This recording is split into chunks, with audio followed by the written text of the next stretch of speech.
Albert I, April 8, 1875, February 17, 1934, reigned as King of the Belgians from 1909 to 1934. He ruled during an eventful period in the history of Belgium, which included the period of World War I, 1914 to 1918, when 90% of Belgium was overrun, occupied, and ruled by the German Empire.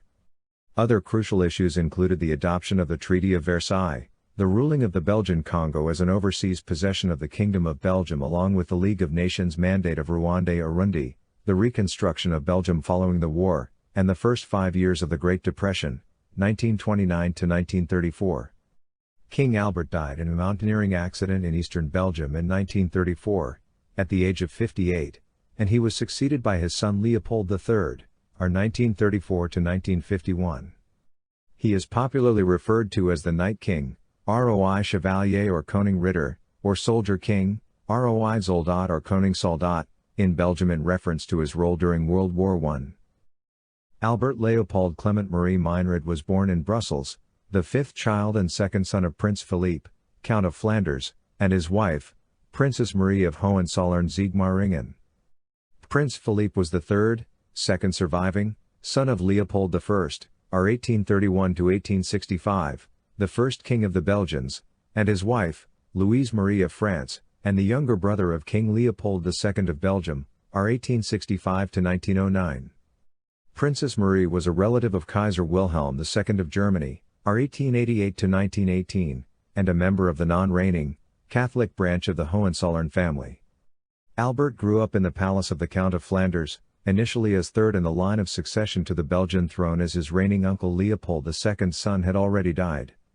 When, however, Albert's older brother, Prince Baudouin of Belgium, who had been subsequently prepared for the throne, also died young, Albert, at the age of 16, unexpectedly became second in line, after his father, to the Belgian crown.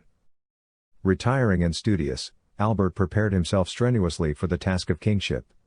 In his youth, Albert was seriously concerned with the situation of the working classes in Belgium, and personally traveled around working-class districts incognito, to observe the living conditions of the people.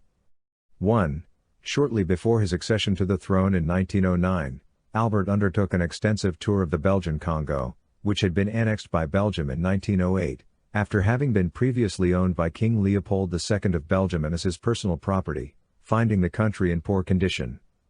Upon his return to Belgium, he recommended reforms to protect the native population and to further technological progress in the colony. 2.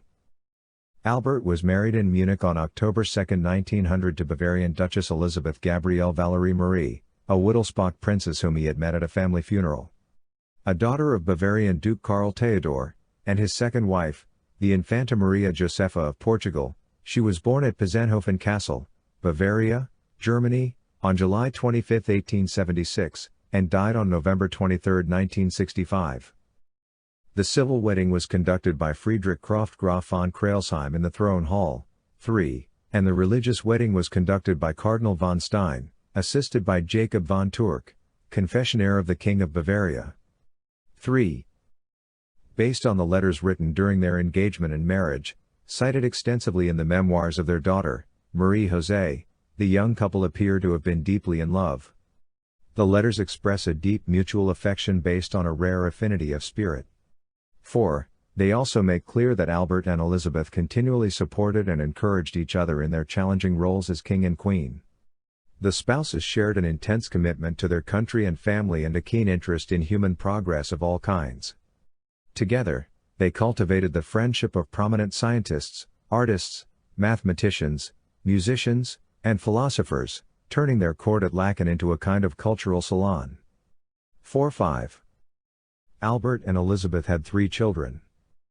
Following the death of his uncle, Leopold II, Albert succeeded to the Belgian throne in December 1909, since Albert's own father had already died in 1905.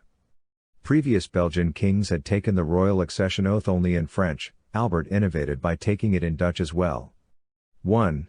He and his wife, Queen Elizabeth, were popular in Belgium due to their simple, unassuming lifestyle and their harmonious family life, which stood in marked contrast to the aloof, autocratic manner and the irregular private life of Leopold II.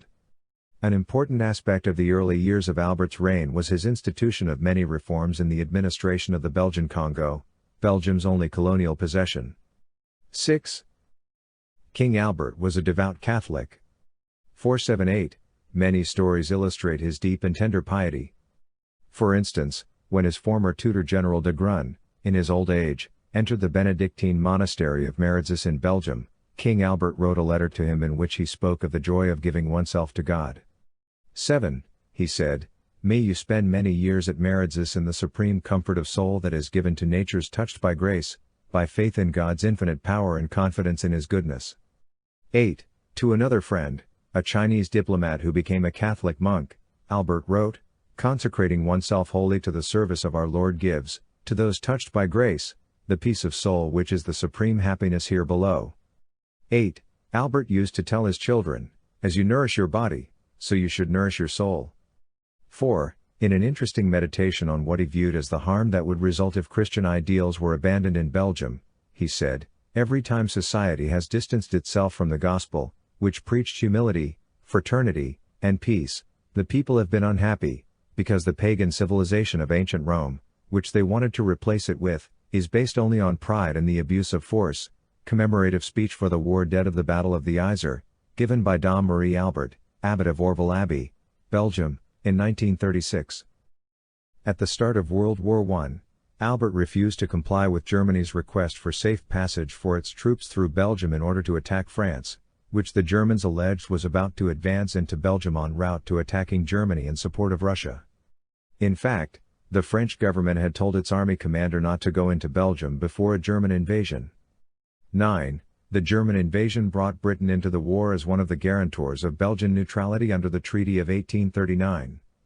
King Albert, as prescribed by the Belgian constitution, took personal command of the Belgian army, and held the Germans off long enough for Britain and France to prepare for the Battle of the Marne, 6 September 9, 1914.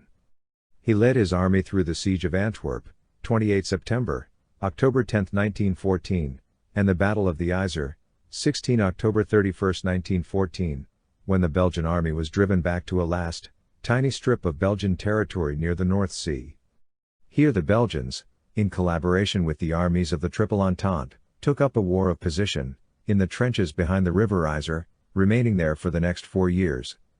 During this period, King Albert fought alongside his troops and shared their dangers, while his wife, Queen Elizabeth, worked as a nurse at the front.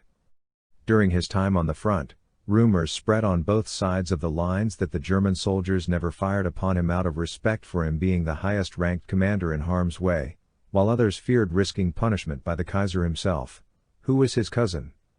The king also allowed his 12-year-old son, Prince Leopold, to enlist in the Belgian army as a private and fight in the ranks. 2-6. The war inflicted great suffering on Belgium, which was subjected to a harsh German occupation. The king, fearing the destructive results of the war for Belgium and Europe and appalled by the huge casualty rates, worked through secret diplomatic channels for a negotiated peace between Germany and the Entente based on the no victors, no vanquished concept. He considered that such a resolution to the conflict would best protect the interests of Belgium and the future peace and stability of Europe. Since, however, neither Germany nor the Entente were favorable to the idea, tending instead to seek total victory, Albert's attempts to further a negotiated peace were unsuccessful. At the end of the war, as commander of the Army Group Flanders, consisting of Belgian, British and French divisions, Albert led the final offensive of the war that liberated occupied Belgium. King Albert, Queen Elizabeth, and their children then re-entered Brussels to a hero's welcome. Upon his return to Brussels, King Albert made a speech in which he outlined the reforms he desired to see implemented in Belgium, including universal suffrage and the establishment of a Flemish university in Ghent.